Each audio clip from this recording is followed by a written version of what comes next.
Et bah voilà, la Côte d'Ivoire est éliminée. Encore un gros match de leur part, mais malheureusement ils sont réveillés trop tard. On savait déjà que l'Égypte était la bête noire de la Côte d'Ivoire, mais pour ce match-là j'avais un peu d'espoir. Sauf que non, la logique a été respectée et c'est dommage. Normalement à la fin du match on a eu droit à ce genre d'image triste. Le petit Inaou est en larmes. Après comme je l'ai dit, je pense que la Côte d'Ivoire peut s'en vouloir qu'à elle-même aujourd'hui. Défensivement parlant, ils ont été catastrophiques. Franchement c'est pas possible. Quand tu joues face à une équipe dont les deux attaquants c'est Mohamed Salah et Marmouche, tu peux pas t'amuser à mal t'aligner en défense. Comment ça se fait que dès la deuxième minute du match, votre défense peut être aussi déserte? Ça aussi c'est pareil sur le troisième but. Où sont passés les défenseurs? Même si en deuxième mi-temps la Côte d'Ivoire a poussé pour aller chercher l'égalisation, mais franchement c'était déjà mort. On le savait. Défensivement parlant, l'équipe d'Égypte est solide. On est probablement sur l'une des meilleures défenses. Et contrairement à la Côte d'Ivoire, les joueurs phares de leur équipe ont répondu présent. Mohamed Salah et Marmouche. Le gars depuis le début de la CAN, c'est 4 buts et une passe décisive. Et là, grâce à la qualification de l'Égypte, on pourrait avoir le remake de la finale de la CAN 2021. Mohamed Salah pourra enfin se venger face à Sadio Mané. Ici, on a donc le tableau des demi-finales, les amis. Comme vous pouvez le voir, le Sénégal va affronter l'Égypte. Personnellement, je mets une pièce sur le Sénégal, même si l'Égypte c'est du solide. Cependant, le match entre le Nigeria et le Maroc, là, ça va être tendu. Si les arbitres font pas n'importe quoi, je pense que là, on pourra avoir droit au meilleur match de la CAN. Dites-moi en commentaire qui sont vos favoris des deux côtés. Non, je suis pas d'accord la Côte d'Ivoire. C'était censé être vous contre nous. Sénégal-Côte d'Ivoire, c'était censé être la revanche. Vous avez fui.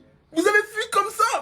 Victoire 3-2 de l'Égypte face à la Côte d'Ivoire. Et dans un match où l'Égypte a fait de l'Égypte. Voilà. Caissier, Carrefour recrute.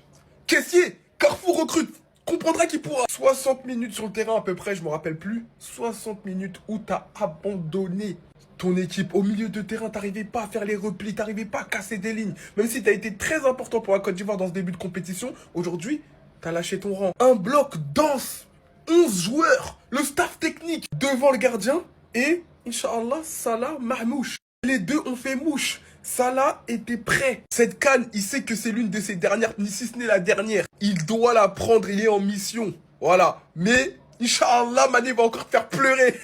Le match d'Omar Marmouche, j'en ai parlé avec Salah, c'est exceptionnel. Là, en fait, on lui donnait la balle, il devait se débrouiller. Et il s'est débrouillé. Il s'est débrouillé, il a mis des buts, il a été important dans la relance, il a défendu. Vraiment, mais franchement, son match là, il était dans son soir. C'était lui la star. Félicitations aux Ivoiriens quand même qui ont absolument rien lâché. Ils ont tout fait mais ils étaient plus dans la réaction que dans l'action. C'est ça qui leur a porté préjudice. Ils auraient dû trouver plus de solutions, mettre plus de surnombre dans la surface, faire rentrer plus tôt les attaquants pour déstabiliser le bloc. Mais au final, ça faisait que tourner. Et la dernière action de Seko Fofana. Bon, c'est un détail mais c'est terrible. Bref, Sénégal, Égypte. Comme d'habitude, ça devient un classico ces dernières années. On va voir. Pour ceux qui ont regardé le match, moi j'ai une seule question à poser à Seko Fofana. 3-2, dernier ballon, toute la Côte d'Ivoire, même Abidjan, Adjamé, Yopougon, Aya de Yopougon dans la surface. Au lieu de mettre le ballon dans la surface, qu'est-ce que t'es parti tenter de faire en fait? Il s'est pris pour Messi. Il a pris le ballon, il a commencé à zigzaguer dans la défense. Mais il va où là? Et puis il continue, il voit il y a un appel, il voit les TGV passent devant lui, il voit qu'il y a énormément de choses qui se passent devant lui, mais il réagit pas. Il va en touche, il perd le ballon. Le dernier ballon exploitable, alors qu'il y avait les Guessants, il y avait les Crasso, il y avait tout le monde dans la surface de réparation, il perd le ballon. Je ne dis pas que c'est de sa faute, ils ont perdu, etc. Mais c'est un dernier ballon, c'est trop important de le remettre dans la boîte, c'est trop important. Là, il a fait perdre un ballon précieux. Non, quand j'ai vu cette action, j'ai dit non, franchement, tu peux pas faire ça. Dernière minute, tu peux pas faire ça, foncer dans le mur comme ça en fait. Terrible désillusion. Terrible désillusion pour la Côte d'Ivoire, qui aujourd'hui, les amis, a été surclassée tactiquement par cette équipe de l'Égypte. Comme quoi, quand on vous dit que dans une CAN, ce n'est pas tout le temps les meilleures équipes qui gagnent, même si tu te donnes beaucoup de chance. La Côte d'Ivoire, qui faisait partie directement des favoris après son 8e de finale magnifique contre le Burkina Faso.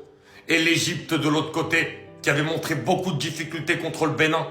Et finalement, sur ce quart de finale, l'Égypte qui surclasse tactiquement complètement cette équipe de la Côte d'Ivoire. J'ai vu une équipe de la Côte d'Ivoire bloquée, qui n'a pas réussi à proposer son football, qui offensivement, avec toutes ces pépites qui faisaient une CAN magnifique, n'a pas réussi à faire des différences. Tant les Égyptiens étaient bons, tant ils ont été solidaires. On sait que cette équipe de l'Égypte, elle n'a jamais été réputée pour produire un très gros football. Mais elle a été réputée pour être solide. Et en transition, elle a frappé et elle a frappé très fort.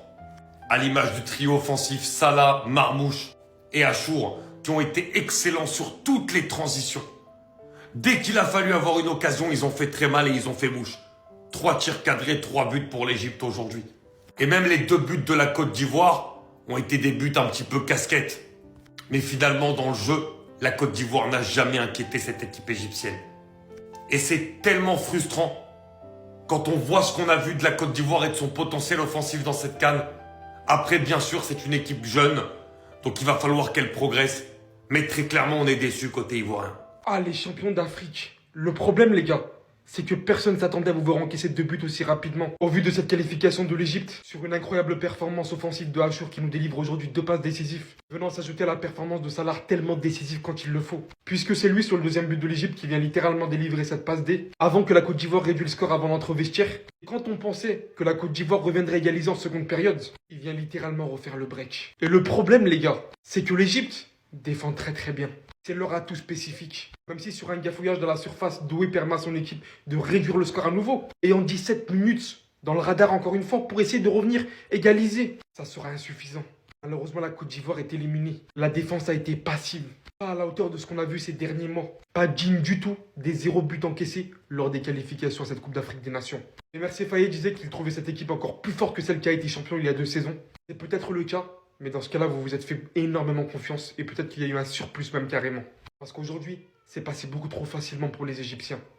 Victoire de l'Égypte 3-2 contre la Côte d'Ivoire et 0 bien du coup en demi-finale de la CAN. L'Égypte qui a fait un match de très grandes équipes. Sans être transcendant mais en étant pragmatique d'une manière extraordinaire à la 4e minute par Marmouche mais tout au long du match. Parce qu'on sait très bien que c'est une équipe qui défend très bien. Ils courent tous dans les mêmes sens. Sur les côtés, il y a toujours des prises à 2, à 3 parfois sur les ailiers, que ce soit Amad Diallo, que ce soit Yann Demandé. Ils étaient tout simplement partout. Ils ont fourni beaucoup d'efforts, que ce soit sans ballon et avec ballon, pour courir, pour marquer, pour jouer, pour faire des jeux cette équipe de la Côte d'Ivoire. Qui honnêtement pour moi n'a pas été au niveau. J'attendais beaucoup de cette équipe. Et très honnêtement, ils m'ont grandement déçu. Leurs 2 buts aujourd'hui sur 2 phases arrêtées, avec de la réussite, surtout pour le but de Gueladoué, avec un enchaînement de cafouillage et puis un beau geste acrobatique quand même de Gueladoué. Mais le premier but, c'est quand même un contre son camp sur pareil, un corner. Après, je dis pas que côté égyptien, ça a été toujours en grande maîtrise. C'est là où tu vois les grandes équipes, les équipes avec de l'expérience, avec des anciens, où ça se joue dans le mental, à la tête. C'est pas ce que j'ai dit auparavant, mais aussi sur les erreurs minimes, que ce soit sur le but de Marmouche, la perte de balle, Kosunu qui se fait bouffer, sur le but de Rabia, ça part d'une tête de Gueladoué qui va en corner, ça se comprend pas trop avec le gardien, ça finit en but à la fin. Sur le 3e but, le but de Salah, c'est une superbe situation où vraiment la Côte d'Ivoire, l'alignement défensif, c'est inadmissible d'être aussi mal aligné, même si le coup est très bien joué de la part de H sur l'extérieur est magnifique et le but de Salah est tout aussi beau. Donc oui, en demi-finale, on aura bien droit à ce choc-là. Sénégal contre Égypte, remake de la finale de la CAN 2019, Mané contre Salah qui dispute la dernière CAN, qui sera peut-être son dernier match en demi-finale, on ne sait pas, un match qui sera très intéressant et je pense que c'est le match que je voulais voir, 2 oppositions entre 2 équipes hyper intéressantes qui ont eu des hauts et des bas dans cette CAN, qui ont douté à quelques moments, qui ont été menés des fois et ce qui est sûr c'est que c'est un choc qui sera très attendu.